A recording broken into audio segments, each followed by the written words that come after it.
Ada kembali di Kabar Petang, pemirsa. Kita akan kembali melanjutkan dialog dengan sejumlah narasumber. Saya akan langsung ke Bang Dedi. Bang Dedi, tadi dari Bang Kodari sudah menyebutkan bahwa kecenderungan dari PDI Perjuangan ini sudah terbaca bahwa ada kemungkinan untuk berada di luar pemerintahan. Nah, kalau dari PDIP sendiri ini seperti apa? Sudah siapkah untuk kemudian ini berada di oposisi? Baik, yang pertama saya katakan itu belum pernah didiskusikan oleh DPP partai ya, soal apakah ada di dalam atau di luar pemerintahan. Bagi saya kedua hal itu ya bisa saja dipertimbangkan gitu ya, dan memang di dalam partai juga ada pandangan yang berbeda. Satu kubu tentu berbicara tentang tantangan bangsa ini dalam situasi geopolitik, geoekonomi, ya, tantangan internal kita, soal pangan, soal APBN, soal utang luar negeri dan segala macam itu kan butuh butuh pemerintahan yang stabil dan kuat gitu supaya bisa keluar dengan dengan keputusan yang bulat dan diterima sinyal itu oleh para counterpart kita di luar negeri gitu. Itu kan akan sangat membantu kita menghadapi tantangan-tantangan yang real dihadapi oleh pemerintahan ini ke depan. Oke. Tapi di sisi lain kan memang kalau melihat historical dan sosiologisnya PDI Perjuangan kan memang kita terbiasa kalau kalah dalam pemilu itu memang ada di luar pemerintahan. Jadi itu sebagai bagian dari ikhtiar kami untuk melakukan check and balances terhadap eh, pemegang mandat kekuasaan supaya dalam pelaksanaannya betul-betul ada alternative of ideas, ada pandangan-pandangan yang bisa mempertajam kebijakan-kebijakan yang dibuat pemerintah, Oke. ada semacam katakanlah pandangan yang bisa memperbaiki berbagai pertimbangan-pertimbangan gitu. Jadi both of them saya kira itu baik bagi demokrasi kita, baik bagi rakyat kita, Oke. tapi apapun itu belum pernah dibicarakan secara formal atau bahkan belum pernah ada yang nyinggung itu dengan Ibu Ketua Umum gitu karena memang Oke. kita belum sampai ke tahap sana. Oke, belum ada pembahasan, tapi tadi Bang Deddy menyampaikan ya, ada pandangan berbeda di internal PD Perjuangan. Kita sekaligus ingin tanya, Bang Deddy, apakah pandangan berbeda ini juga pandangan Iya. mengenai sikap politik dari PD Perjuangan? Karena kalau kita mendengarkan pernyataan yang disampaikan oleh Mbak Puan selaku Ketua DPP PDIP mengatakan bahwa untuk koalisi atau oposisi ya sabarlah nanti tunggu dulu Oktober. Sementara Mas Ganjar menyampaikan hal yang berbeda, kecenderungan Bu Mega ini nanti akan ada di oposisi. Apakah dua hal ini, perbedaan ini yang membuat PDIP belum menentukan sikap sampai saat ini, Bang Deddy?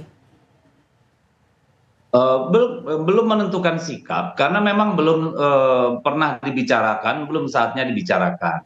Itulah saya kira menunjukkan PDI Perjuangan itu memang punya dinamika politik.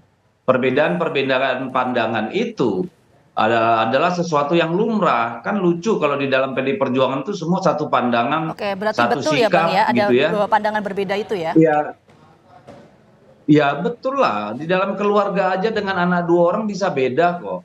Apalagi sebuah partai politik, kan nggak mungkin. Tetapi ketika menyangkut keputusan politik, kalau sudah diambil keputusan politik, maka tidak ada perbedaan. Sebagai partai politik, saya kira opsinya bukan hanya dua itu, ada banyak opsi lain yang berkembang di dalam partai. Misalnya ya, jadi jangan seolah-olah, oh ini nggak kompak PDI Perjuangan. Enggak, demokrasi mengharuskan perbedaan itu harus ditangkap dulu sebagai sebuah keharusan. Jangan ada pikiran, oh karena ada perbedaan ini partai retak nih, nggak solid. Ya Baik, enggak dong. Partai politik itu memang harus selalu punya gagasan yang berbeda di dalamnya. Ada perbedaan-perbedaan di dalamnya, sehingga kemudian dilakukan dialog dan diambil keputusan. baik, baik. Saya ke Bang Habib. Bang Habib, kalau untuk susunan kabinet sendiri sebenarnya sudah dibicarakan sudah sejauh apa di internal Prabowo dan juga Gibran dan siapa saja yang kemudian dilibatkan?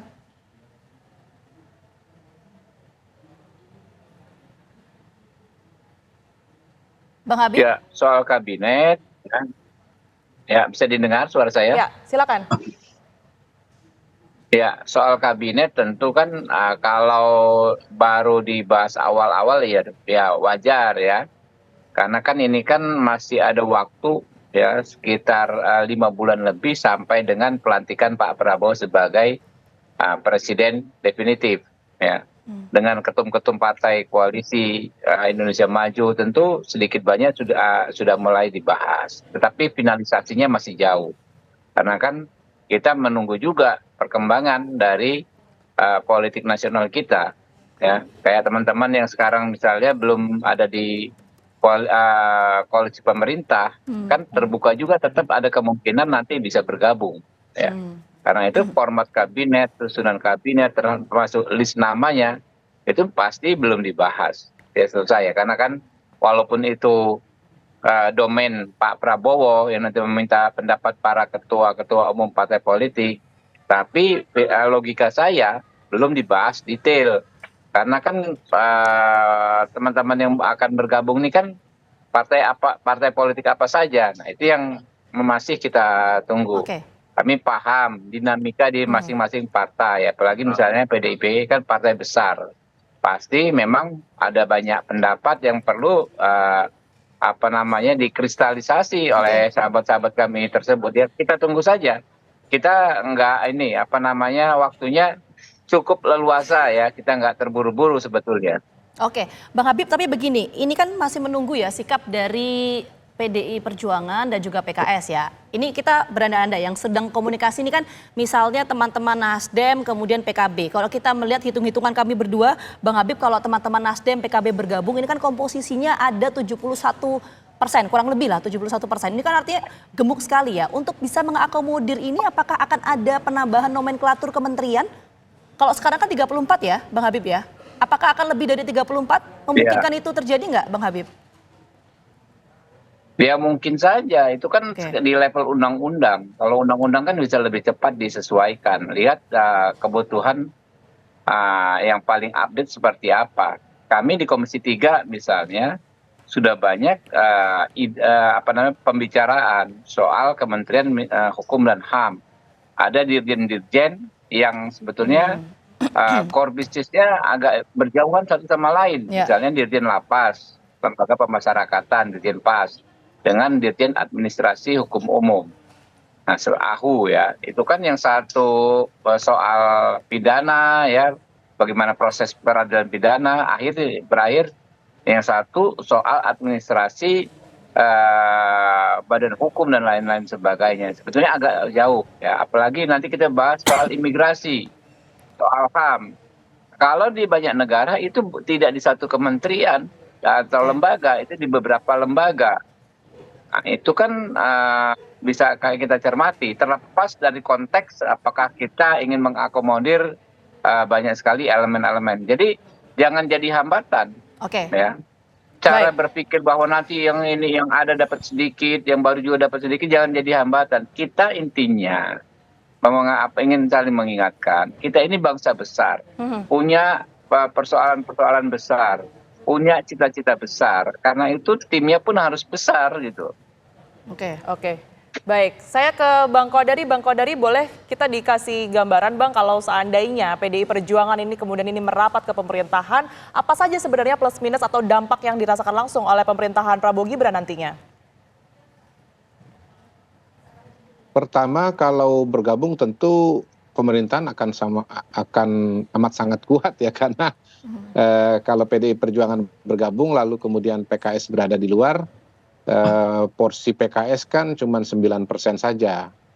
Tetapi kalau kelemahannya, kalau saya melihat begini dari pengalaman Pak Jokowi menjalankan pemerintahan, sekuat dan semaksimal apapun Pak Jokowi menjalankan pemerintahan, ternyata approval rating atau tingkat kepuasan masyarakat itu dia di angka 80%.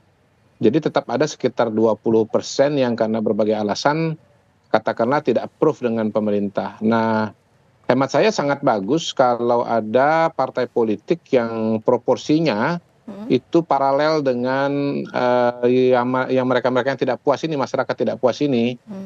Dan karena itu dugaan saya sih seharusnya paling tidak di parlemen itu oposisinya adalah sekitar 20% ya. Oposisi dalam pengertian longgar ya, bukan dalam pengertian akademik. Mereka-mereka yang tidak menjadi gabungan dari pemerintahan. Dan menurut saya memang demokrasi itu ya seperti kata Bang Deddy ya perlu pembanding, perlu alternatif ideas, dan perlu tesa antitesa sampai jadi sintesa. Singkat cerita bahwa demokrasi itu memang nggak pernah bulat-bulat betul-betul bulat, tapi ada lonjong-lonjongnya sedikit lah. Memang harus ada yang oposisi karena perwakilan suara masyarakat yang tidak puas dengan pemerintah. Kalau tidak ada kanalisasi di parlemennya, dia bisa tumpah ke jalan dan tentu itu potensial anarki. Jadi saya kira itu lebih kurang dari pemerintahan PDI Perjuangan masuk ke dalam atau berada di luar pemerintahan. Oke, nanti kita sama-sama tunggu ya bagaimana sikap politik dari PD Perjuangan, apakah akan oposisi atau bergabung. Kalau tadi Bang Habib akan ada potensi lebih dari 34 kementerian yang akan dibentuk, ini menarik. Sekali lagi terima kasih banyak Bang Kodari, kemudian Bang Dedi dan juga Bang Habib atas waktunya sudah bergabung bersama kami di Garda Petang. Sehat selalu. Ya, sore.